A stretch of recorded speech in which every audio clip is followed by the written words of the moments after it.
কিয়ামতের বিভীষিকাময় মোর পরিস্থিতি, সেদিন আপনার আপন বলতে কেউ থাকবে না।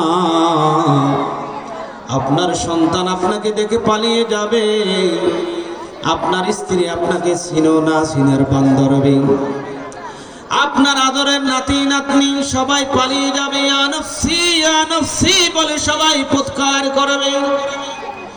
এমন পরিস্থিতি, এই পরিস্থিতি সম্পর্কে মহান রব্বুল আলামিন কোরআন পাকে বলেন, ইয়াউমাইযি ইয়াফিরুল মারউ মিন আখিহি ওয়া উম্মিহি ওয়া আবিহি ওয়া সাহিবাতিহি ওয়া বানিহি।